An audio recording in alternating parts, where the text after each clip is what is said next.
Hey, B. What's up? What's the next question? The next question from Melissa B777 is, why did we choose to be police officers in Las Vegas? Why did we pick Metro Police? Like, I'm from Philly, West Philly. I grew up in Overbrook. You grew up in Idaho. Yeah, didn't even know what Vegas was. Yeah, I knew because my parents were divorced, so I came out here a lot. Yeah. So I knew Vegas.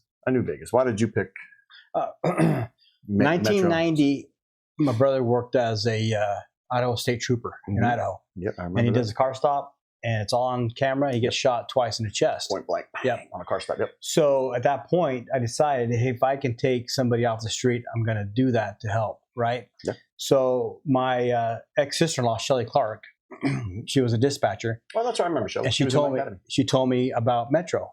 So I came down and tested with the other 3,000 people that were testing at the time.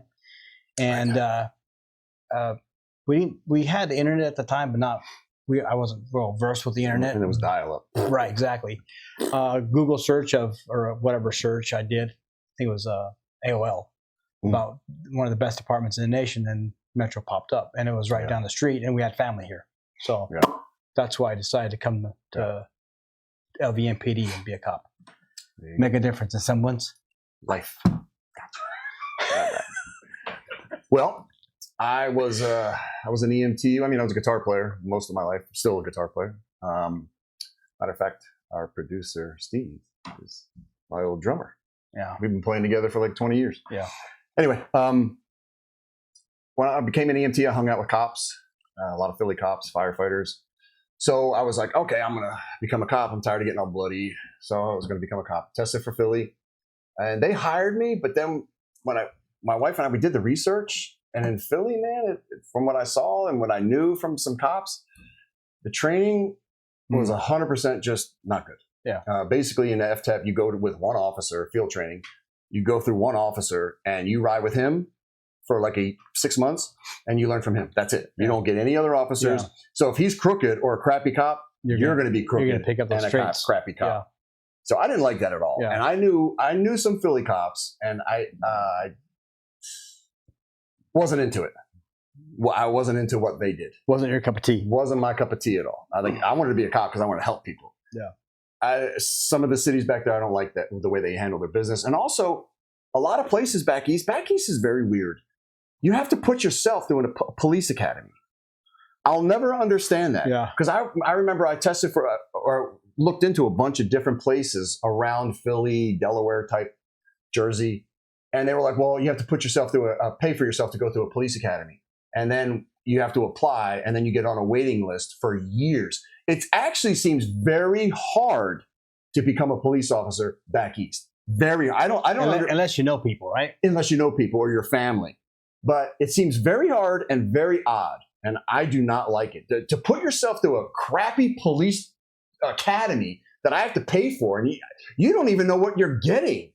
And then you got to apply all these different places and sit on waiting lists. You know what Metro? You know when I picked Metro? When I looked into Metros, their academy was militaristic. Basically, it's like a Marine boot camp for 6 months. It sucks, but you get paid full time, full insurance. Yep. And I think when I hired on, I think I was like making. I was going to make $36,000 a year. $36,000 a year as a cop to start, and I was like, I'm rich. Yeah. You know, compared to the money I was making in Philly. Yeah. And this was 1998. So I was like, 36,000, I'm rich. And then I also heard the police academy was one of the best police academies in the country. Yep. And I knew some Metro cops because my dad had lived out here, you know. So when I came out here, he introduced me to some cops. I did a couple ride-alongs. Yeah, I did a ride-along, and they were so professional and dialed in. I was like, this is what being a cop's about. This department puts you through their academy, teaches you their laws, what you need to do to survive and help the community thrive. And then FTEP, you get more cops. In FTEP, you get at a minimum 3. Minimum, but you'll probably more or less get what is it? Yeah. 6 now, I think? Yeah, you rotate 6 around or 8? a bit, yeah. So you see the difference? And you go to different area commands. So you learn the entire city. Different shifts, too. Yeah, different shifts. So you see the heartbeat of Las Vegas. You get to work nights. You get to work mornings and afternoons. Completely different. Yeah. So back east, I probably would still be sitting on a waiting list after 22 years, which Vegas brought me in, gave me a 22-year career without even batting an eye. Yeah. That's the difference. That's why I picked Las Vegas. Yeah. Plus, I was a East Coast kid, but I'm a West Coast man. Let's go. Because I do not like the cold. I'm the opposite. I hate the cold. I love the heat. I don't want nothing to do with the East Coast anymore. And now, with the East Coast burning down, all the major cities are just crap. I don't even leave Vegas. I haven't left Vegas in over 20 years, and I won't. I like being shriveled up. You know what the East Coast is to me? Anything east of Vegas, I don't go. No. I stay right here. I don't go to California. I don't even cross the state line. You didn't even go to Mount Charleston. No. All right. I'm a boring person. What's the next question? Oh, do pretty girls get out of a lot of tickets? No, not from me. No, not from me either. Tell them why. Well, because if I pull over a pretty girl and I let her go, and my sergeant pulls her over and says, "Why don't you let me go?" Because the other cop let me go. There you go. Run me up. There you go.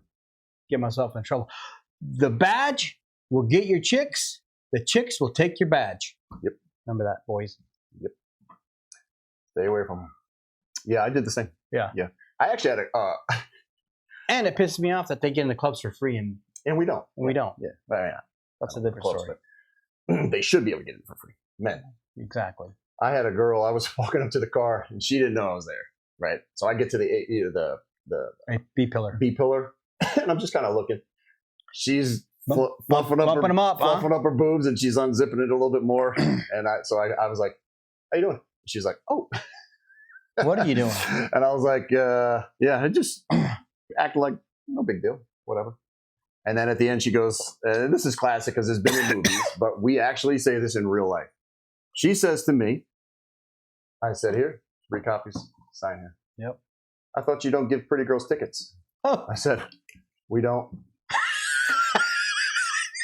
"We don't. Sign here, press hard, 3 copies." She was so butthurt. He just and I just smiled. Like, you just destroyed her. Man. I was just like, that made my day. Because, look, be professional, be polite. It doesn't matter what you look like. Yeah. I mean, I guess maybe to some cops. It does to the young rooks. Yeah, I guess the younger guys and stuff. But if they're trying to pick you up while they're working, that's not good either. No. That's very, very bad. Yeah. Don't do that. It's like I said. Do not do that. Chicks will take your badge. Yes. So do pretty girls get out of tickets? No. Not by me. Not by me. I mean, we don't write tickets anymore, so who knows? But excessive use of the F word. She stated here that in critical incidents, when there's multiple cops, there's always one officer that seems to use the F word excessively. Yeah. Like drop the effing gun, drop the effing knife. Show me your effing hands. Yeah, why do we use the F word so much in a critical incident or a dynamic scene? And I know why. And I'll tell you, Melissa B777. The reason we do that is most citizens are normal people, right? They listen to you, they'll respond to you. "How you doing, sir?" Blah, blah, blah. You ask them that. But a lot of the people we deal with, if you walk up to them and you're like, "How you doing today, sir?" Seriously, because when I was an FTO, I had my rookies doing this. The rookies be like, "How you doing today, sir? Can you step in front of my car?" And this one guy was walking down the street. He was like, "The fuck's the matter with you, boy? Man." And he steps in front of the car and he looks at the trainee and he's like, "You're green as a motherfucker, man. I ain't even talking to you. I'm going to talk to this man over here." And I'm just laughing. Right. Right. But the street dictates. The street dictates the use of how you speak. Now, I would have said, "Yo, get in front of my car, motherfucker. What's up?" That's what they are used to hearing. That's what they want to hear from the cops. Yeah, right? Yeah. Am I right? Yeah. Like Roy Revels, who's probably still alive, one of the greatest crackheads in Vegas, right? One of the greatest homeless guys in Vegas. We can't say homeless now. We have to say unhoused. Unhoused, yeah. Because we don't want to offend any homeless people out there watching. Residently challenged. Residentially challenged? Either. Roy, you go up and talk to him like he's wearing a suit and he'll laugh in your face. Yeah. He only understands street talk. Street talk. Yeah. So when we're dealing with people like that, that's what they get. They want street talk. And when you're cursing at them, It just means you're a little bit more serious. Now, does it always work? No. And do they use it excessively? Yes. Yeah. Sometimes, like, I always get annoyed when somebody says drop the knife 17,000 times. Just say it once or twice. He knows you want him to drop the knife. Yeah. Now you need to move on to something else. But then you also have multiple cops saying the same thing. They're all yelling. Yeah. You know what I'm saying? And that's a problem too. Yeah. So we always have contact cover. One person talks, everybody else shut up. Yep. 30 cops. Don't want to confuse One's going to talk. Everybody else is just going to stand there quiet and look at you. So, but the F word is used basically sometimes, honestly, to calm people down because they need to hear that versus the normal everyday life. Yeah. So, especially like gangbangers, hardcore people. Yeah, they're not. That's what they understand. That's what they understand. And believe it or not, that's what they respect. Because when you, as a cop, you come at them hard with street talk, you'll get respect quick. Because they know you've been around the game. I need you to do this. Sir, would you please give me your left hand? Sir, they're going to be like, motherfucker, what the fuck? Who the psh? Yeah. That little bitch slap you. Yeah. But you roll up, talking their language, real serious, they'll listen. Their language, real serious, but somewhat respectful because, you know what I'm saying? You can MF a guy. Yeah. But then you can bring it back. Yeah. Yeah, you bring it back. Yeah. So it's the every situation will dictate. Their actions will dictate our actions. The situation will dictate itself. So you learn. The more you're on the street, you learn. Mm-hmm. So, but those are good questions. I like those. Yep. If you have any more questions, Melissa B777, send them to ask@lvcops.com. Well, you already know that because you already sent them. Yeah. But anybody else, you have questions? Yeah. Hit us up. We'll hit you back right here on video. Like, subscribe, ring the bell. Special thanks to Zangeek Jiu-Jitsu, Simply Vegas. We appreciate you. Thank you. Thanks for watching. Have a safe tour duty. Make a difference in someone's life. Stay classy. Always. You don't point. Only I point. Oh.